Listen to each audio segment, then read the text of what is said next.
Quem não me conhece ainda, acho que o Rafael, a Shirlene, a Matilde, a Edna, eu não me lembro, a Marta, não me lembro se já estiveram nas outras aulas. O Rafael, acho que não.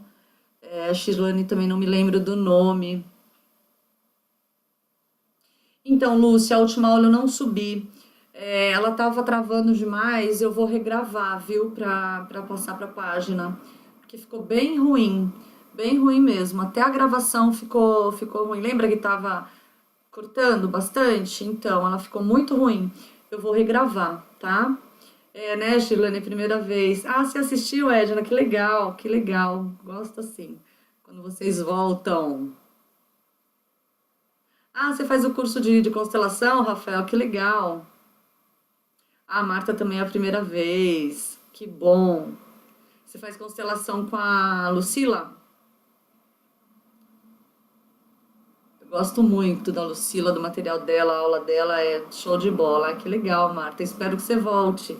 Espero que você goste. Você vai gostar, viu, Rafael? Porque tarô tem muito a ver com constelação. Tem alguns arcanos é, que assim, estão diretamente ligados a alguns aspectos trabalhados na constelação. Você vai ver só. Ah, você fez mesa radiônica e terapeuta holística legal, Shirlane, você vai gostar também. Porque o objetivo do meu curso de tarô é dar para vocês mais uma ferramenta terapêutica mesmo, né? Então a gente está nesse primeiro módulo, é, eu estou passando para os meus alunos o conhecimento essencial, né, do tarô, essa informação original dele, e aí depois a gente vai entrar nos aspectos terapêuticos, aí no outro módulo eu associo também com aromaterapia, com florais, vai ser bem legal. É bem holístico mesmo, sabe? Com muita informação, muito conteúdo. Está diretamente ligado aí a várias técnicas que a gente já trabalha, né? Como terapeuta holística, o tarô ele vem ajudar bastante, vem acrescentar. Muito bem, gente, então vamos lá, vamos começar aqui. Eu vou falar um pouquinho hoje para vocês. Na verdade, não é sobre a origem propriamente do tarô, porque a origem dele existem várias discussões sobre a origem do tarô, existem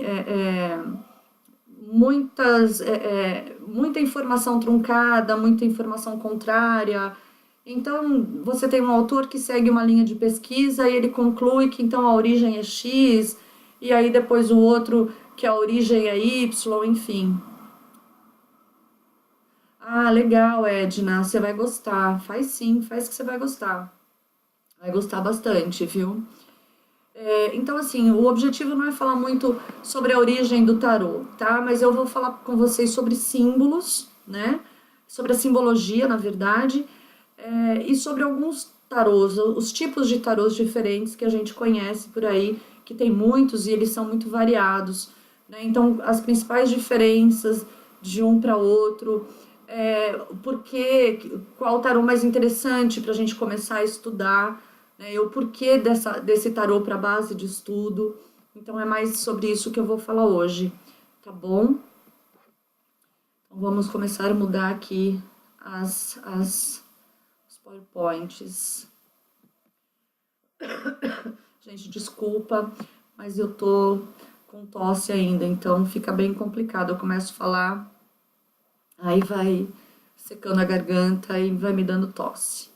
Pronto, agora eu já vou começar a brigar aqui com a apresentação, porque ele fica rolando.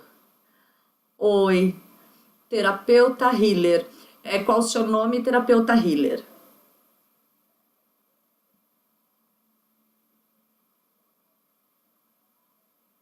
É healer mesmo ou não?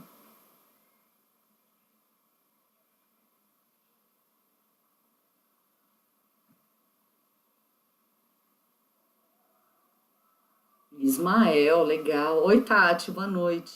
Tatiele, boa noite, boa noite. Andressa também chegou. Oi, Andressa. Então vamos lá, gente. Eu vou ler só esse comecinho, aí depois eu vou falar mais, tá? Sobre esse assunto aqui. Então vamos lá. A importância, né, da gente conhecer a simbologia original do tarô, para a gente poder desenvolver esse trabalho de leitura depois. Como a escolha de uma carta pode apresentar o momento em que estamos vivendo? Essa é a grande pergunta, né, da maioria. Para Jung, tudo se processa como resultado do movimento psíquico, uma forma peculiar de diálogo. Para entendê-la, é preciso saber que a expressão do inconsciente se dá a partir de símbolos. E esta também é a linguagem que compõe cada lâmina do tarô. Quando escolhe ao acaso um certo número de cartas, o consulente permite que o inconsciente se expresse. Este usará, a partir da simbologia das lâminas, um canal de comunicação com a consciência. Então, resumidamente, é a forma de expressão do nosso inconsciente, né? É o caminho que o nosso inconsciente encontra para levar a informação para o nosso consciente. É o caminho simbólico, tá? Jung, ele fala muito sobre isso, e ele fala também o quanto sobre a nossa habilidade, né, para entender o símbolo, para interpretar o símbolo. Então, desde que a gente se entende por raça humana, a comunicação, ela sempre foi através de símbolos. E o símbolo, ele pode nos remeter a situações, ele pode nos remeter a uma experiência, né? Então, você tem ali vários fatores que envolvem o símbolo. A gente cria automaticamente um símbolo, como a gente também interpreta um símbolo com muito mais facilidade, entende? Então, essa linguagem simbólica, para o ser humano, ela é muito natural, digamos assim, né? É natural. Por exemplo, os arquétipos. Os arquétipos são símbolos que eles têm uma definição conhecida de um modo generalizado, né? Quer dizer, então, qualquer um, quando você fala de o arquétipo da mãe, em qualquer lugar do mundo, existe aquele símbolo que representa a mãe, e é conhecido por qualquer lugar, né? Para onde você for, em qualquer lugar, você tem esse modelo, né? Pré-estabelecido, pré-determinado já. Então, as pessoas já sabem o que é. Então, você não precisa dizer nada. Oi, Vera, tudo bem? Que bem-vinda, bem-vinda. Então, você não precisa dizer, traduzir com palavras, né, alguma coisa. O símbolo, ele é facilmente compreendido, né? E inconscientemente, quando você não identifica o significado de um símbolo, você assimila ele e, de alguma forma, você começa a trabalhar com aquele conteúdo, né? E até que aquilo começa a vir para sua consciência, você traduz aquele símbolo, ou alguém te ajuda a traduzir aquele símbolo, tá? Então, o símbolo, ele é uma expressão de ideias, o símbolo, ele é uma expressão dos nossos pensamentos, e ele precisa ser traduzido. Então, por exemplo, o tarô é uma forma de se traduzir símbolos, porque toda a estrutura do tarô, a base dele de construção é simbólica, né? Então, existem muitos estudos baseados nos símbolos. E uma coisa que é importante a gente lembrar é o seguinte: os símbolos hoje, eles vão passando por uma evolução, né? Assim como nós, os símbolos, eles também evoluem. Então, o que acontece? Um símbolo em 1300, em 1400, ele tinha uma representação. Hoje, pode haver uma pequena mudança, não total, mas uma mudança naquele símbolo, tá? A gente precisa levar em consideração a cultura da época, a origem, em que cultura ele foi gerado, ele foi criado. Oi, Sandra, tudo bom? Bem-vinda, né? Em que cultura, em que região, tudo isso precisa ser levado em consideração, né? A origem daquele símbolo, ele pode representar para uma cultura uma coisa, mas para uma outra cultura algo parecido, não exatamente igual. Então, isso também é um fator importante. Então, quando a gente estuda os símbolos do tarô, a gente está se deparando com inúmeras informações, né? Cultural, religiosa, social, enfim, a época e tudo mais. Então, uma série de informações aí acompanham, né, um símbolo que a gente precisa estudar. Seria, logicamente, um estudo muito profundo, mas o tarô, né, existem várias linhas de estudo traduzindo aí esses símbolos. Então, eu sempre sugiro para os meus alunos que estudem, comecem os estudos com o tarô de Marsella, né? Porque o tarô de Marselha tem essa base principal, né, dos símbolos, e a partir daí você vai desenvolvendo seu trabalho, você vai agregando informação de outros autores, você vai compreendendo como ele interpretou aquele arcano com aqueles símbolos, qual a evolução que ele entendeu, né? O autor também ele passa a ter a sua própria linha como Osho, né? Que traz ali Oi Maria, tudo bem? Boa noite. Né? O Osho traz ali a filosofia Zen para o tarô. O Crowley estava muito ligado à magia, ao ocultismo, né? Então ele também trouxe aquela informação para o tarô. Então aí você percebe como eles vão agregando também as informações ao mesmo símbolo. É considerado original, né? Porque assim, se tem notícias do primeiro tarô de Marsella de 1300. Antes disso, existem comentários, né, possíveis, mas ninguém encontrou um, né, físico antes dele. Então, existe um tarô que data de 1300, que é um tarô de Marsella, na época da Europa medieval, né, foi encontrado lá. Maria se perdeu de novo. Então, gente, o tarô de Marselha é o ideal, né, para se compreender essa essência do tarô, né? O tarô de Marselha traz esse conteúdo original dele. Aí, daí para diante, a gente vai evoluindo. Essa é a verdade. Os autores vão evoluindo, né? Eles vão trazendo mais informações, vão adaptando também aos tempos modernos, porque é diferente você pensar num oráculo em 1400 e você pensar num oráculo hoje, né? Qual foi a intenção de um oráculo criado lá no século XIV, no século XV, e um oráculo hoje, como ele é visto e como ele era visto na época, entende? Você tem influência das religiões, você tem uma série de influências, né? Olá, olá.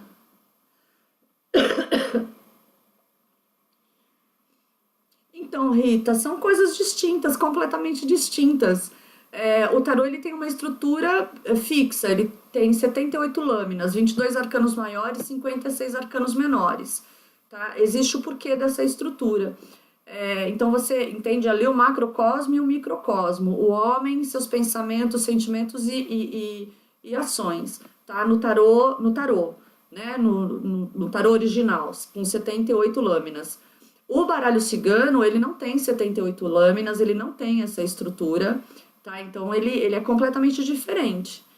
A simbologia é outra, ele funciona de uma outra forma. Então, baralho cigano é uma coisa, tarô é outra, tá? Algumas pessoas chamam de tarô cigano, não existe tarô cigano. É tarô. Tarô é uma coisa, baralho cigano é outra, tá? Enfim, eu fiz algumas anotações aqui para não esquecer que eu queria falar para vocês sobre os símbolos. Falei aqui do tempo, dessa diferença que a gente precisa levar em consideração, que o símbolo evolui. A própria interpretação também, né, de quem está ali olhando aquele símbolo, precisa levar em consideração essa linha de estudo de cada um, por isso eu falei do Osho, por isso que eu falei do Crowley, né, porque eles também têm a sua própria base de informação, que eles podem também ajustar, às vezes, o símbolo. Só que isso é ajuste, gente, não é mudar, você não pode mudar o significado de um símbolo, tá? O símbolo ele tem o seu significado desde o dia que ele foi criado.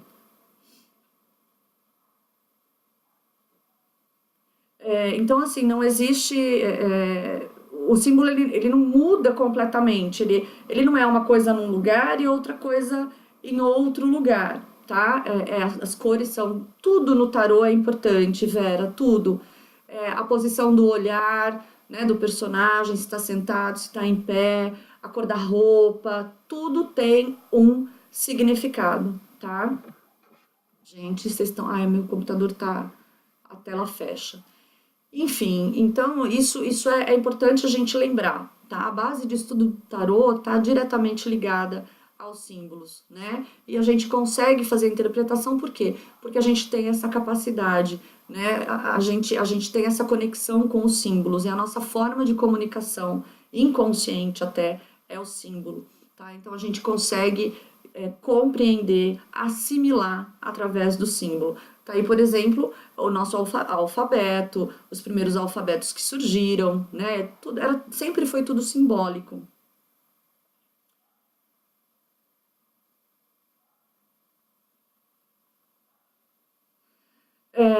Se quem lê conhece a pessoa. Não, não. Você não importa se você conhece a pessoa, às vezes até melhor nem conhecer a pessoa, né? Quando você conhece, você pode até, se você não souber separar as informações que você tem sobre aquela pessoa e aquilo que você está lendo, né? Você pode cometer um erro. Quando você não conhece, você está isenta disso. Então você vai fazer a leitura de acordo com as informações que estão ali. Então, às vezes é melhor você nem conhecer. Às vezes é melhor sim, tá? Então, gente, é isso. Em relação ao símbolo, aí tem um outro aspecto em relação aos símbolos, que é o seguinte. Helena Blavatsky, ela fez um estudo muito grande relacionado às ciências ocultas, né? São 7 volumes, são livros, eu não li porque nem sei se tem, mas assim, até onde eu sei é muito difícil, uma leitura difícil, enfim. Mas ela estabelece, ela faz uma analogia, né, entre a concepção de Jung e a doutrina secreta, né, o esoterismo e tudo mais. E ela, na verdade não é nenhuma analogia, ela complementa mesmo, essa é a verdade, ela complementa. Ela entende que os símbolos, eles são construídos sobre 7 bases, tá? Os símbolos são construídos em cima de 7 bases.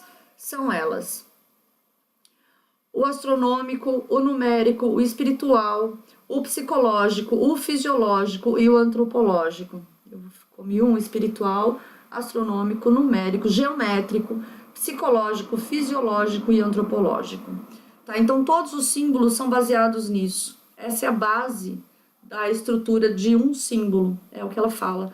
Por quê? Porque você tem a influência de religiões, você tem a influência da evolução, você tem a influência da cultura, enfim, né? Você tem várias influências aí que criam, que influenciam aquela pessoa, aquele ser, para a criação, aquele grupo, né? Porque tem também o inconsciente coletivo, para a criação de um determinado símbolo, para a interpretação de um determinado símbolo. O símbolo ele pode surgir às vezes por conta de uma experiência, quer dizer, ele é sensorial. Aquilo que você sente, que você não traduz em palavras, você pode criar, acaba criando em algum momento um símbolo. Existem símbolos que não são traduzidos por palavras, né? É exatamente isso, essa coisa, né? A tua sensação, aquilo expressa o significado do símbolo, ok? Vamos lá. Eu passei aqui para... E sumiu minha barrinha. Então, eu vou para o próximo, que é esse aqui. Aqui eu coloquei um exemplo bem superficial, tá? De símbolos contidos no tarô. Tarô de Marselha. Então, aqui a gente... tarô de Marselha, deixa eu falar uma coisa para vocês importante. Existem vários tarôs de Marselha, né? São vários autores diferentes que lançaram, né? Foram lançando aí o tarô de Marselha.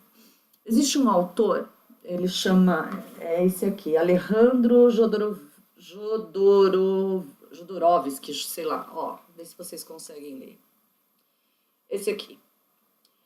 Esse autor, ele na verdade ele fez um estudo em cima de todos os tarôs de Marselha que ele conhecia, inclusive esse de 1300, lançado em 1300. Ele conseguiu resgatar a simbologia original do tarô. E tem uma situação que ele deixa muito clara, né, em relação à evolução do tarô, que está relacionada à indústria gráfica, quando surgiram aí as primeiras máquinas de impressão, né, que eles começaram então a padronizar essa impressão, isso se perdeu, o traço original, as cores originais do tarô de Marselha foram perdidos. Então ele redesenhou, digamos assim, um tarô de Marselha, baseado em todas aquelas informações que ele tinha dos primeiros tarôs, que eles eram, na verdade, todos pintados à mão. Então era uma obra de arte, né? Imagina você, né, o cara lá fazendo arcano por arcano, delicadamente, né? Um trabalho magnífico, assim, com cores que as máquinas não é possível se criar aquelas cores nas máquinas na época, né? Por isso só tinham as 4 cores primárias. Se você olhar, por exemplo, aqui, que você vê o azul, o amarelo, o vermelho e o verde, só. Essas eram as cores. Aí depois ele lançou esse tarô de Marselha baseado nas cores originais e na simbologia mais exata, porque ele diz que também alguns desses autores que lançaram, principalmente o Gebelin, que é um dos mais famosos, que existe distorção no desenho do símbolo, ou seja, como se alguns daqueles símbolos nem existissem. Então ele conseguiu resgatar os símbolos originais aí. Ele tem um trabalho, esse autor tem um trabalho muito interessante sobre o tarô de Marselha, vale a pena ler. Então, essa apresentação aqui, esses símbolos eu estou falando, eles estão mais associados a essa visão mais comum, digamos assim, né? São vários autores que seguem mais ou menos a mesma linha. Então, por exemplo, ele fala aqui a imperatriz como um arquétipo da mãe, né? A grande mãe. Então, a primeira associação, além daquela que é a provedora, mas também é aquela que dá o amor, né? O arquétipo da mãe, aquela que cuida, que acolhe.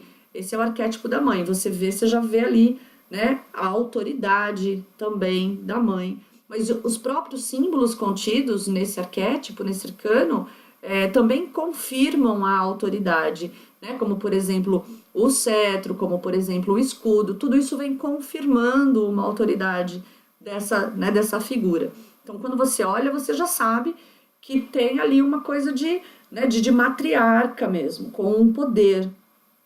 No caso da força, quando você olha, você também vê, questiona como uma pessoa está ali dominando o leão, né? Então o leão está representando os instintos, né? E a pessoa é o domínio sobre os instintos, entende? De novo você tem as cores, o azul por baixo, o vermelho por cima, né? O azul tem a energia da passividade, o vermelho já é a atitude, já é a ação, já é a cor quente, né? O azul é a cor fria. Então tudo isso é o que forma, são todas essas informações, e eu estou falando aqui superficialmente, são todas essas informações que constroem o arcano, tá? Desde os 22 arcanos maiores até todos os menores. Por exemplo, eu ia colocar na apresentação, acabei não colocando. Vamos pensar aqui em 9 de espadas. Pelo tarô de Marselha, você não tem a representação do significado do 9 de espadas, tá? Você só tem lá 9 espadinhas desenhadas. Como você conclui o que é aquela lâmina? Como você sabe o que significa aquela lâmina? Então você tem, olha os elementos que você tem. A numerologia com o número 9. As espadas representando um símbolo de luta, de poder, de defesa. De poder não, mas de luta, né? As espadas estão relacionadas ao elemento ar. O elemento ar está relacionado ao campo das ideias, do pensamento. Tá? O 9, a espiritualidade. Então você começa a formar, né? Você tem todas essas informações e você forma uma ideia, você junta tudo isso e constrói uma ideia. Então o 9, a espiritualidade atuando, né? De repente, o 9 ele atua para te auxiliar a te proteger de você mesmo na sua luta, na sua batalha contra as suas ideias. É uma guerra mental. E o 9 de espadas é exatamente isso. Né? O 9 de espadas retrata uma pessoa naquele momento de extrema angústia por conta das coisas que ele próprio pensa. Então é a guerra que ele vivencia com as próprias ideias, com os próprios pensamentos, né? É uma luta, entende? E uma luta de sofrimento. Então, o que apazigua? A espiritualidade, né? Que é o 9. O 9 vai apaziguar. Isso não significa que, de fato, a situação esteja apaziguada, mas é o momento. Então, o caminho é permitir que a espiritualidade auxilie, que a espiritualidade acolha, e também permitir que a espiritualidade te auxilie a compreender aquele teu momento, compreender as tuas ideias, porque tanta loucura na sua cabeça, né? Tanto é que as cartas de espadas estão associadas elas podem apresentar os transtornos psíquicos, por exemplo. Você encontra nos arcanos menores aí de espadas, tá? Do naipe de espadas. Vamos ao próximo aqui. Então, eu acabei falando para vocês já da origem do tarô, né? Que na verdade acaba sendo difícil saber, né, qual a origem real do tarô, porque existem muitos indícios, muitos estudos, e cada hora surgiu no Egito, outro surgiu não sei onde, mas a grande verdade é que não se sabe ao certo, e o que se sabe é que no século XIII se encontrou esse tarô de Marselha, né? Então, foi o primeiro fisicamente encontrado, né? O único, assim, de uma época remota, é esse do século XIII. O resto realmente não se sabe, são teorias, são várias teorias, e aí segue-se de acordo com a filosofia, enfim, né? Mas não se sabe ao certo realmente a origem do tarô, não.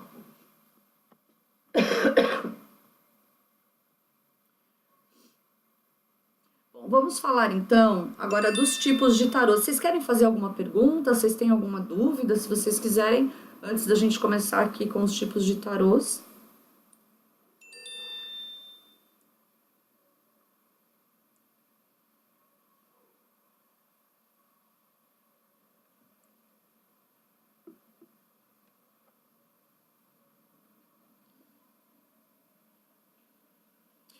Olha, Ismael, né? Ismael, é assim, para você trabalhar, eu particularmente, eu gosto de trabalhar com tarôs que tenham as cores mais claras para trabalhar.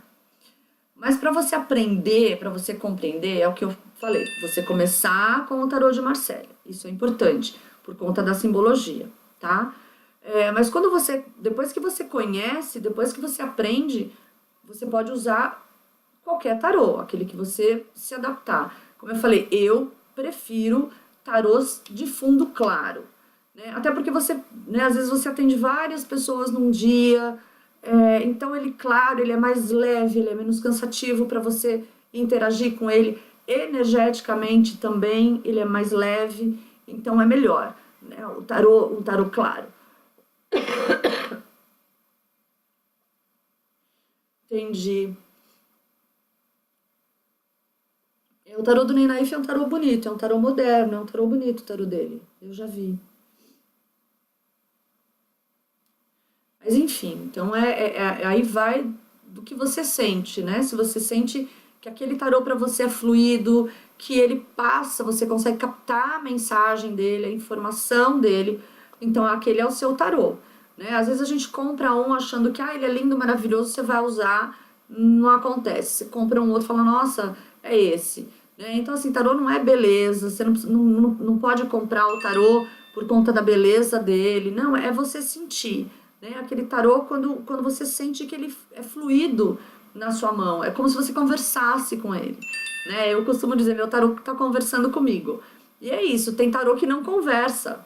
Né? Tem tarô que não conversa com a gente, tem tarô que conversa.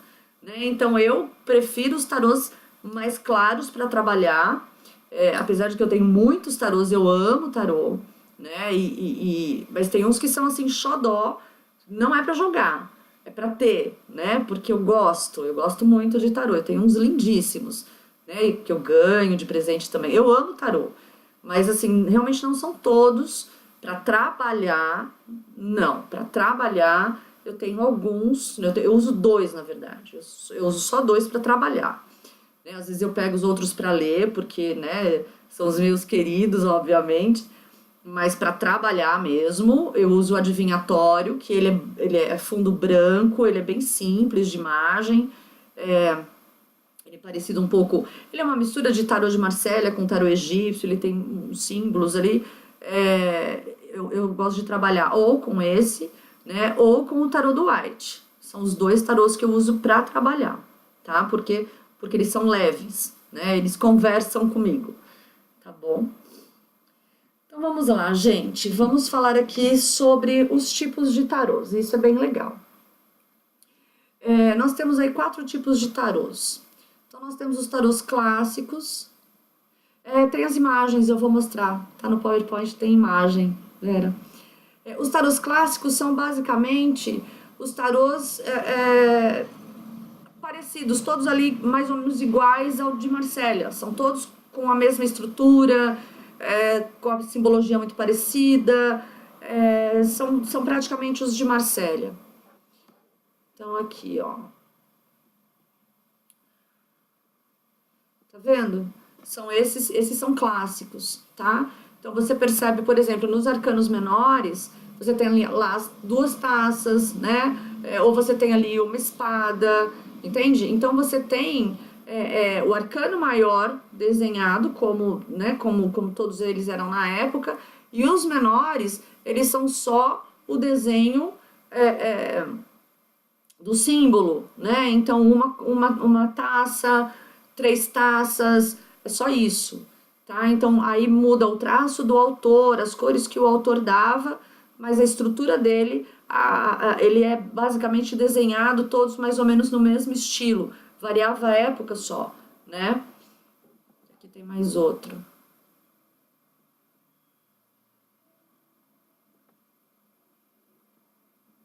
Tá vendo? Ó, o tarô de Marsella, o mais conhecido, né, é esse do canto aqui, esse do Paul Marteau. Ele é o mais conhecido, que já é aquilo que eu falei para vocês, né? Na impressão se perderam as cores. Esses outros, eles foram sendo reeditados com o tempo.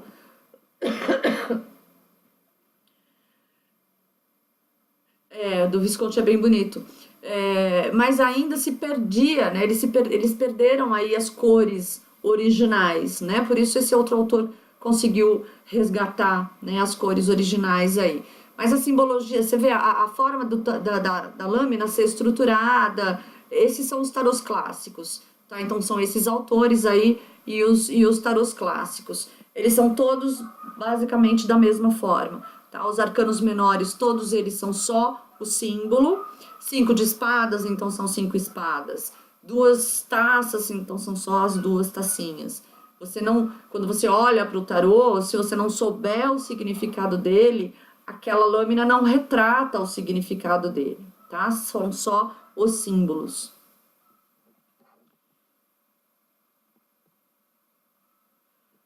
Os tarôs modernos. Os tarôs modernos, eles são baseados nos tarôs de Marsella, nos tarôs clássicos, né? Esses que a gente viu agora. Tem outros autores também, tá, gente? Eu só peguei esses 4 para vocês terem uma ideia, mas tem outros autores. Então, os tarôs modernos são aqueles tarôs. O autor, a gente chama de desenho livre, né? Ele vai elaborar o arcano menor dele de acordo com o conceito da lâmina, né? Ele vai contar a historinha, digamos assim, né? Do significado do significado daquela lâmina. Por exemplo, 9 de espadas, no tarô de White, é o garoto, né, sentado assim na cama, como se fosse um fundo escuro, e ele naquela angústia, assim, com as mãos, né, na cabeça. Então, ele retrata na imagem, na lâmina, o significado do arcano menor. Os maiores praticamente não mudam muito, né? Você vai perceber detalhes mudando, mas não tem uma grande mudança, tá? Os arcanos maiores, eles vão ampliar, digamos assim, né? O conceito, a ideia, mas não foge a ideia, não foge a mensagem original. Ele pode trocar um símbolo pelo sentido na imagem, entende? mas ele não vai mudar o significado daquele arcano, tá bom? Isso nos tarôs modernos. Então, aqui vamos aos exemplos. O White, que eu falei. Desculpa, tá, gente? White, tá vendo? Ele vai retratando, né, as imagens, ele apresenta as imagens com o significado daquela lâmina. Então, quando você olha, você consegue entender o que tem ali, né, o que aquilo quer dizer. Ele mantém alguns símbolos, ele pode usar alguns símbolos, usar a representação daquele símbolo de uma outra forma, mas ele não foge ao contexto, ele não foge à base, à essência do conteúdo original ali. Aqui o Aquarian Tarot também é uma outra linha, tá vendo? É o traço, vai mudando o traço, vai mudando a visão do autor.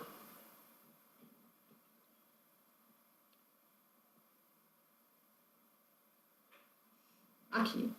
Esse Arte Nouveau é maravilhoso, tá vendo? São, né, os modernos.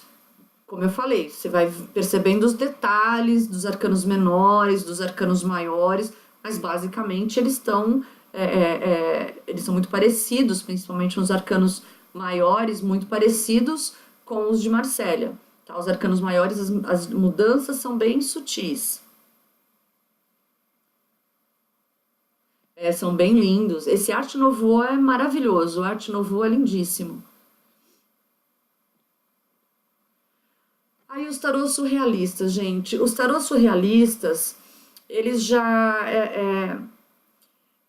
ele deixa de levar em consideração aquela forma tradicional, né? Ele não leva mais em consideração aquela forma tradicional e ele cria o arcano de uma forma muito livre, né? Ele acaba sendo muito diferente visualmente.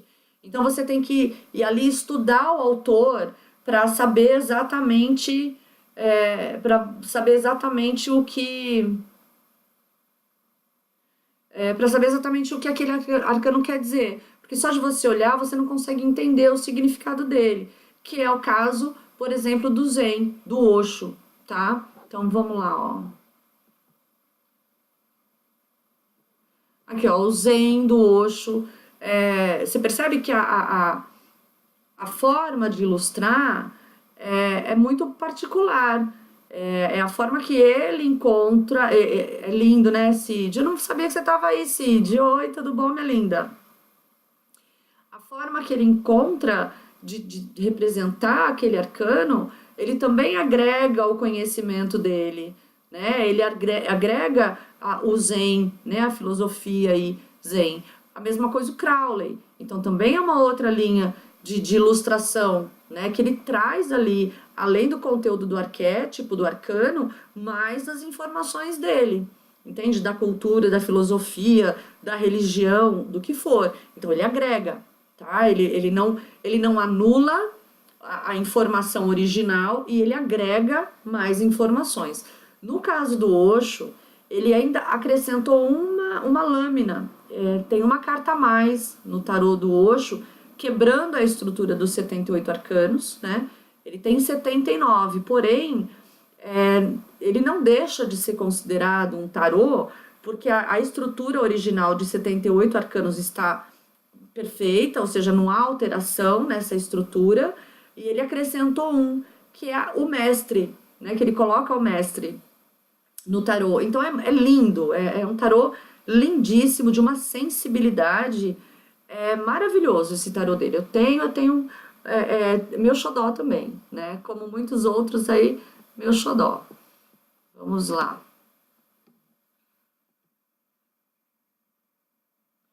Aqui. Esse Jungian, gente, eu acho ele lindo e é bem interessante a forma como ele é desenhado, né? Porque tá todo baseado no trabalho de Jung mesmo, nos símbolos que ele estudou, no trabalho que ele fez sobre o tarô. É bem interessante esse tarô. Esse é um que eu gostaria de comprar, né? Mais pra frente eu vou ver se eu acho. Que eu queria comprar ele em português, só tem em inglês, né? Porque ele inclusive, acho que ele é alemão. O original é alemão. Enfim, o Dali, né? Que também segue a linha dele aí. Eu particularmente não gosto do Dali. É, o Jung é lindo. É, né, Cid? Não falei que você ia gostar? Eu te falei. Ele é. Não é uma delícia quando você abre ali e você pede uma orientação, alguma coisa. Gente, como ele conversa com você, é muito profundo, assim, é lindo. É, não, também é meio sombrio. Eu também acho ele sombrio, Andressa. Eu também acho dali sombrio. Vamos lá. Aí os transculturais. Gente, existe às vezes também uma discussão em relação ao Osho, que o Osho seria um transcultural. Então, Tati, às vezes eu tiro, às vezes não. É muito ruim, né? Muito ruim abrir e fazer uma leitura pra gente. É complicadinho. Eu sempre peço auxílio melhor. Então, e aí algumas discussões eles concluíram que realmente o Osho ele não é transcultural. E eu concordo, né? O Osho ele é surrealista, mas não é transcultural não, porque ele mantém a informação original do tarô, né? Se ele tivesse saído dali, inventado alguma história, mas não é o caso. Então ele realmente é surrealista. E aí os transculturais, eles eles criam um significado do tarô a partir de uma fábula ou a partir da mitologia, né? A partir da cultura também, uma cultura própria. Então aqui aí a gente vai ver, por exemplo, ó, Native Americans, ou seja, o tarô dos índios americanos, né? O Egito, o egípcio, né? Ou seja, é baseado na cultura, entende? Naquela cultura, nas informações culturais também. Isso significa que esses arcanos, eles não necessariamente trazem a informação original do tarô de Marsella, por exemplo, tá? Porque esse tarô, ele pode até manter a estrutura dos 78 arcanos, ele pode manter os 22 maiores e os 56 menores, mas a forma dele passar a informação é baseado na própria cultura, entende? Não necessariamente ele vai obedecer a regra da informação do tarô.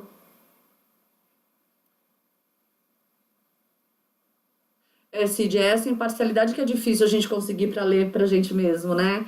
É complicado. Ler pra gente mesmo é bem difícil, bem difícil. Então, esse egípcio é lindíssimo, mas o Nefertari eu acho mais bonito, viu, Cid? O Nefertari é mais bonito. Ele é muito lindo, mas é parecido, né? Os dois são parecidos aí. Aí aqui a gente tem o mitológico, tem o Merlin, né? O mitológico é muito conhecido, né? É um dos mais conhecidos aí. Você achou que o Nefertari e o egípcio, Andressa, eles são parecidos, mas são distintos. Então aqui o mitológico, né, que é bem conhecido, baseado nos mitos, enfim, o Merlin baseado nas histórias do mago, enfim, né? Então aí você percebe a cultura, a mitologia, são os tarôs transculturais. E aí tem uma outra linha de tarô, tem uma outra linha de tarô que é a seguinte, que o pessoal, eu falo que o pessoal inventa moda e cria umas coisas que, desculpa, mas não é tarô, né? É invencionice. Como, por exemplo, o tal do tarô do Senhor dos Anéis. O tal do tarô. Gente, como chama? O tarô do Kama Sutra, né?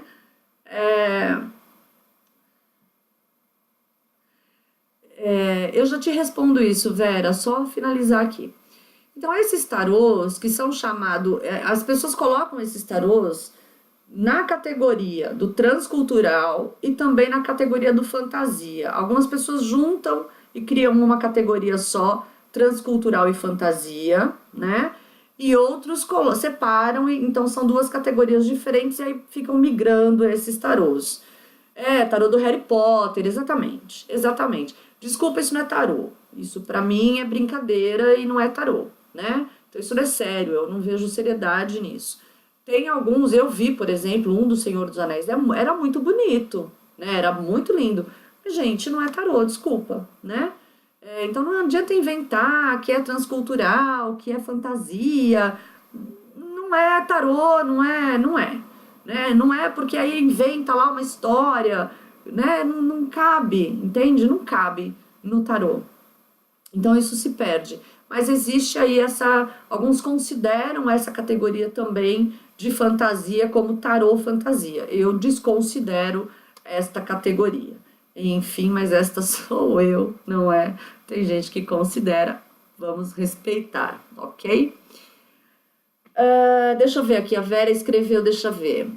A leitura deve ser estudada de acordo com o autor daquele tarô, pode voltar. Você quer ver o tarô anterior, é isso? Isso, Vera?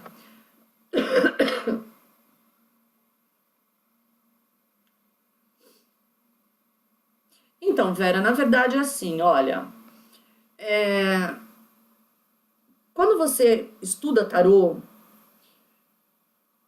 você estudou a simbologia do tarô de Marsella, você aprendeu o que é tarô. E você aprendeu a ler o tarô. Quando você lê outros autores, você só vai agregar informação. E aí é importante tomar um certo cuidado, porque não são todos os autores que respeitam integralmente o conteúdo essencial do tarô. Então você começa a perceber algumas mudanças. O White, por exemplo, inverteu a posição dos arcanos, né? Ele trocou ali justiça e força, ele inverteu a posição. Então, não tenha lógica, tem lógica. Mas a gente tem que tomar cuidado com isso, porque senão você perde, você se afasta da essência dele. Porque a grande verdade é a seguinte: o tarô, ele transmite uma história que é a nossa jornada evolutiva, ele retrata a nossa jornada evolutiva. Então você tem etapas. Você passa etapa por etapa. Cada arcano representa uma etapa. Se o cara inverte, se o cara muda o conteúdo daquele arcano, você pula a etapa. Você atropela o caminhar. Entende?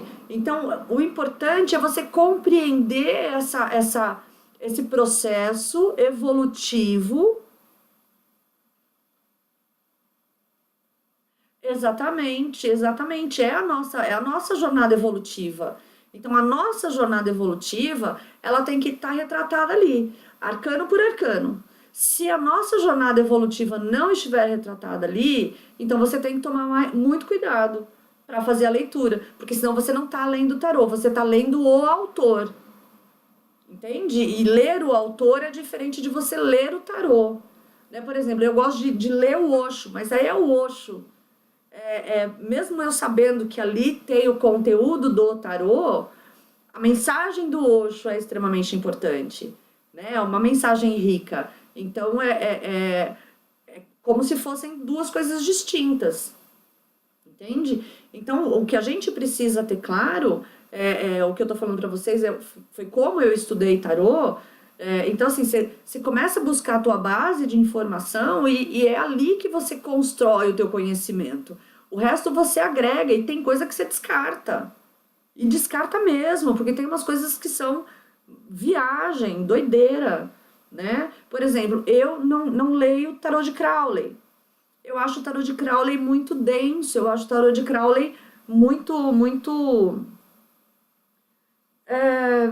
complexo em alguns aspectos, né? Então, o tarô de Crowley não conversa comigo, né? E tem gente que só usa o tarô de Crowley, mas também foca só no ensino, na leitura dele, na forma como ele traduziu, criou o próprio tarô. Entende? Então você tem a impressão que todos aqueles conceitos que o Crowley coloca no tarô dele são a expressão do tarô. Que na verdade não é. É a expressão do tarô mais a expressão dele. Entende? Então a gente tem que tomar esse cuidado. À medida que você vai estudando, você vai descobrindo isso. Então o tarô tem a sua essência, o tarô tem a sua base, e a gente tem que trabalhar em cima dessa base. Quando você trabalha em cima dessa base, você pode pegar qualquer tarô para ler. Entende? Qualquer um. Você pode chegar num lugar, a pessoa fala assim, eu tenho um tarô que você nunca viu, você lê pra mim? Você vai ler. Por quê? Você vai ler de acordo com o teu conhecimento, não é o conhecimento daquele, não é a informação daquele autor, mas é o seu conhecimento. Entende? Imagina, eu vou, né, assimilar, eu tenho, acho que quase, não, uns 20 tarôs eu tenho.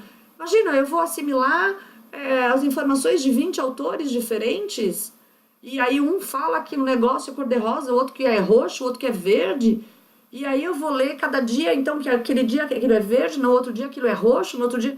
Não, né? Não é isso. Não, não é assim que funciona. Não para você estudar tarô. Se você quiser estudar um autor, eu vou aprender este autor, jogar este tarô, ler este tarô, ok. Aí é outra história, entende? Mas aí você não vai se aprofundar nessa jornada, né? Que é o propósito, né? É a jornada, é compreender essa jornada, é evoluir com essa informação. E aí agregar informações, né? Mas que sejam coerentes, entende? Não que sejam fantasiosas também. Isso, isso. É a nossa jornada evolutiva, tá? É a nossa jornada evolutiva, sim. Muito bem, gente, ó. Aí antes, um pouquinho antes de começar, eu fiz aqui uma seleçãozinha, pedi uma leiturinha para vocês, como eu sempre faço, como eu tenho feito, quer dizer, ultimamente, eu não fazia antes. Uma leiturinha para vocês. Vocês querem perguntar mais alguma coisa? Hoje a aula foi rápida, né? Pergunte, Tati.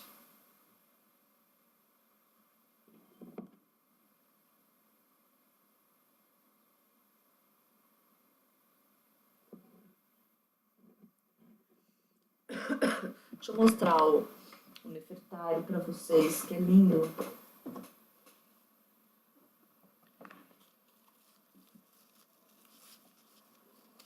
Então, Tati, ó, o curso que está acontecendo agora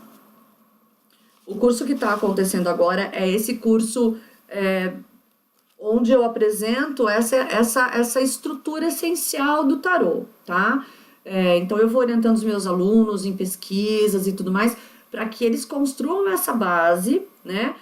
Saibam ler tarô de acordo com essa informação essencial dele, básica dele. Então esse é o primeiro módulo, conhecendo todos os arcanos, porque assim, não adianta, isso também é uma opinião muito particular, tá? Mas eu, na minha visão, não acho legal a pessoa se limitar a ler só os arcanos maiores, porque isso limita realmente isso limita realmente a leitura, né? Então, o ideal é que se leiam os 78 arcanos. Então, nesse primeiro nível, nesse primeiro módulo, que você pode fazer ele em 2 meses, você tem de 2 a 6 meses para fazer esse curso, tem todo o material gravado, tá apostilado, tudo bonitinho. Então você vai aprender a fazer a leitura dos 78 arcanos, tá? Eu passo métodos, e, enfim, né? Tudo isso, trabalhos, pesquisa e tudo mais. Aí depois a gente vai iniciar o segundo módulo, né? Aí quem quiser continuar, esse segundo módulo já é um módulo de formação, a abordagem dele vai ser 100% terapêutica, o conteúdo dele é mais amplo, né? Eu agrego técnicas, eu agrego aromaterapia, agrego florais. Então, assim, aí é uma outra abordagem nesse segundo nível, tá? Mas é baseado no tarô.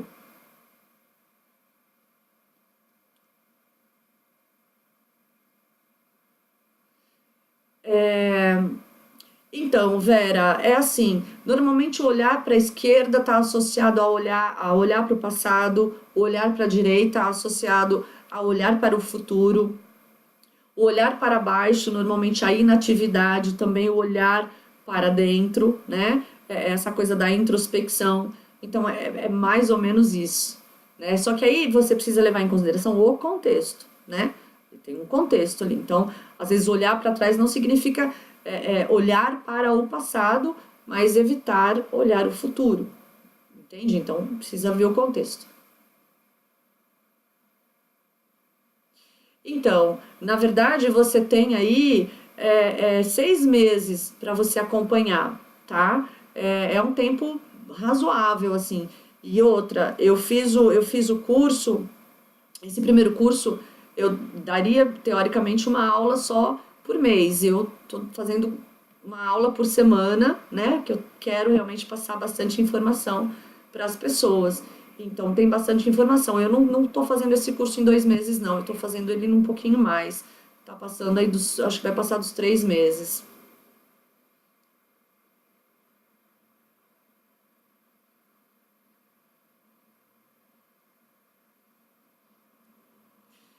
Isso é particular também, Tati. Vai de você em relação a essa periodicidade.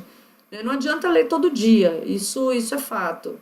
Né? Todo dia não resolve. Mas pelo menos uma semana, né? Para você acompanhar uma situação é razoável, tá? Uma semaninha aí, pelo menos. Menos que isso, só em situações muito, muito específicas, né? Mas um prazozinho é bom, até para o universo se movimentar também, né? Para a mudança começar a acontecer. Olha só, gente, ó, esse aqui é o Nefertari, ó, tá vendo?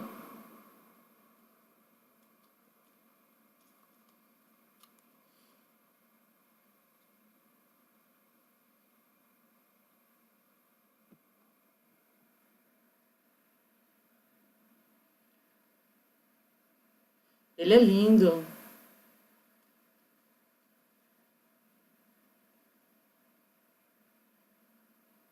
Ó.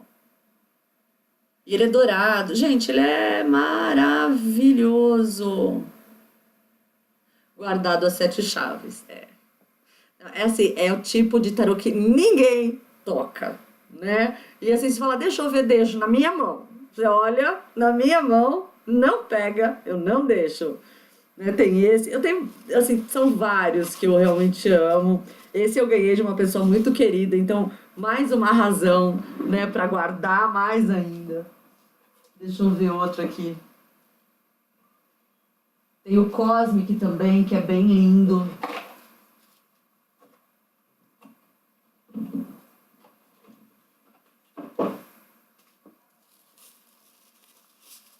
Aqui. Esse também é bem bonito.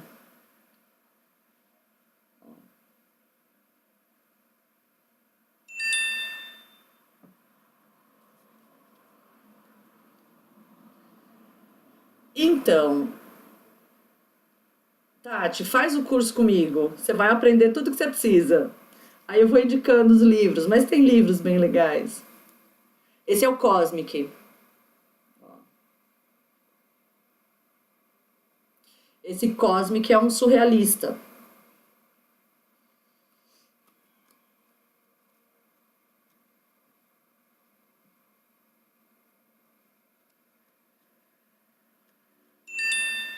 Olha esse que lindo, essa carta.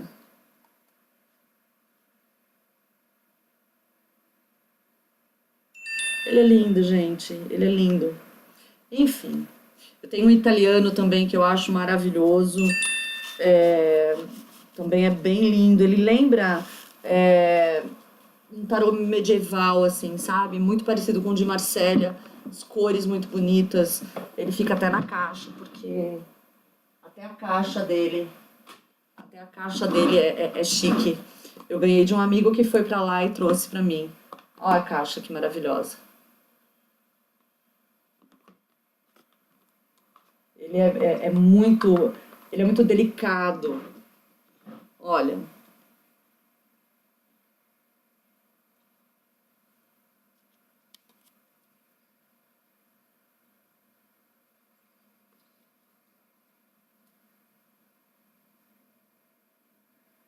ele é muito lindo.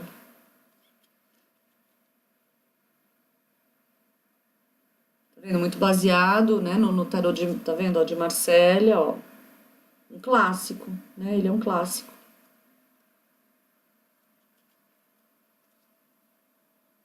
Mas ele mistura mitologia. É lindo, é um tarô lindíssimo. Enfim, gente, esse aqui chama Minchiati, ou Manchiati, não sei o nome, deve ser Manchiati o nome. Bom, quem me perguntou os livros, então vamos lá, livros. Aqui, ó, Caminho do Tarô,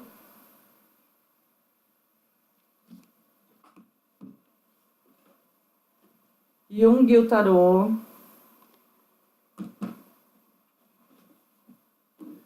Curso de tarô.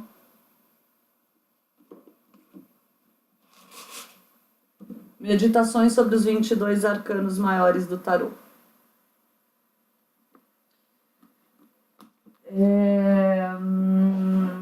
Tem mais, tem um outro que eu gosto bastante, que aborda a simbologia, os símbolos, né? Todos os símbolos contidos, não tá aqui. Depois eu vejo, depois eu passo para vocês. Mas é uma leitura que ele mescla, ele aborda a geometria sagrada, né? É bem interessante também. Ok?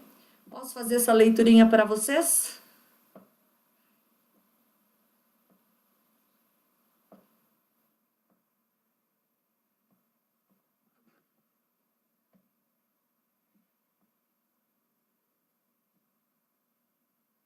Muito bem, gente, olha só. Então, um pouquinho antes de eu começar, né, eu sentei ali, pensei na turma, pensei no grupo e pedi aí a informação, né, o que seria bom para vocês hoje, né, o que seria interessante para vocês hoje. Então, a mensagem para você é a seguinte. Sim, no próximo cursos florais e aromaterapia também, tá? Você vai usar florais e aromaterapia como um veículo terapêutico, tá? Você vai fazer um trabalho terapêutico com o teu cliente. Então você identifica ali qual o desequilíbrio através do tarô e atende ele com aromaterapia e florais, tá? Tem um paralelo, tarô, aromaterapia e florais, tá? Mesma coisa, chakras, glândulas, meridianos, tudo isso vai ser estudado aí no próximo nível. Então, gente, leitura. A torre, o sol, o carro. Se você está passando por um momento que você acredite que o mundo desabou na tua cabeça, tá tudo meio finalizado, tudo meio bagunçado, né? Meio, ai meu Deus, não vejo uma luz no fim do túnel. Tenha paciência porque a luz está ali. O sol está aí iluminando o seu caminho, trazendo para você todas as verdades necessárias. Então, o que acontece se as coisas ruíram sobre você, é porque as coisas não eram verdadeiramente sólidas, né? Esse terreno, ele estava areioso, entende? Então, as coisas desabaram para você olhar para essa verdade, por mais difícil e dolorosa que ela seja, a verdade liberta, né? E é essa verdade que traz a luz para você seguir o seu caminho na direção da sua vitória, na direção daquilo que realmente vai ser bom para você, aquilo que vai verdadeiramente trazer realização, trazer sucesso, trazer a vitória. Nem sempre você, talvez nesse momento você não saiba exatamente qual é o caminho. Talvez agora você não saiba o que você deva fazer. Mas primeiro olha para a verdade, assume, aceita a verdade. E aí você vai seguir o caminho, você vai encontrar esse caminho, porque a verdade vai iluminar o seu caminho. Então aí você segue para sua vitória, para sua realização. Certo, meninas? Então aqui, ó, para quem quiser, o linkzinho para inscrição no curso tá aqui. Inscrição no curso. Então, ó, todas as aulas que foram feitas que foram ministradas até agora estão gravadas lá, exceto a última que eu vou regravar. Não, tem mais uma para regravar. Então tem todo o material lá, trabalhos, todo o curso apostilado, tá? Então, quem participa do curso, participa do grupo. Nesse grupo eu dou suporte constantemente, tá? Então não é só enquanto vocês estão fazendo o curso, não. Tá? Depois esse suporte continua, é praticamente um suporte vitalício, tá? É um suporte vitalício para vocês. Tem certificado, é certificado pela Abrat.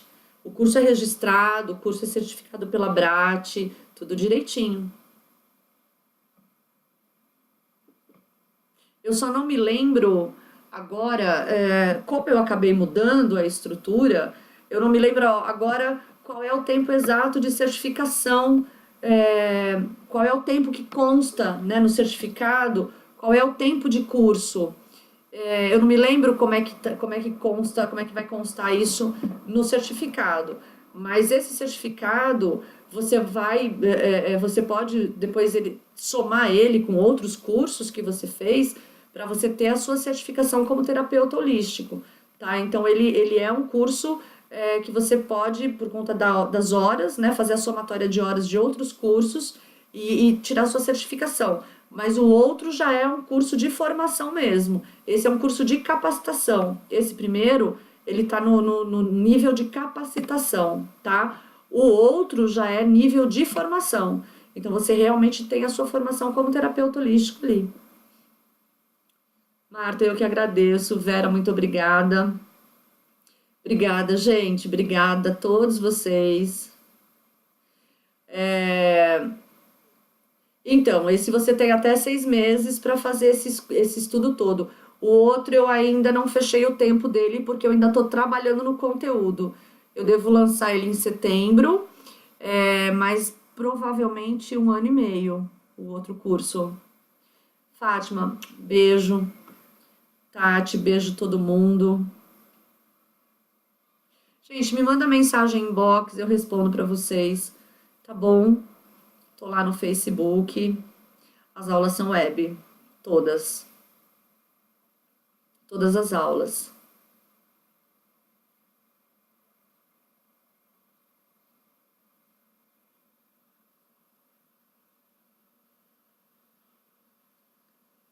De nada, gente. Beijo, Andressa. Boa noite.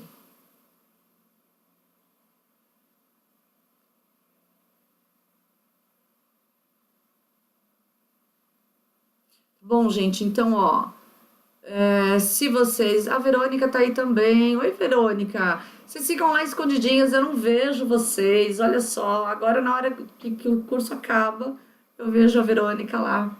Tudo bom, minha linda? Gente, então olha só, qualquer coisa, me chama, inbox no Facebook, eu respondo pra vocês. Ou então, deixa eu colocar meu e-mail aqui.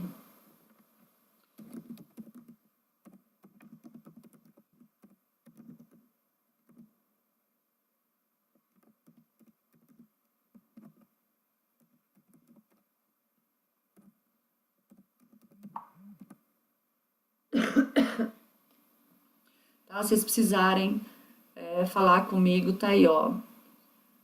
Meu e-mail, é só entrar em contato. Você entrou quietinha, Verônica?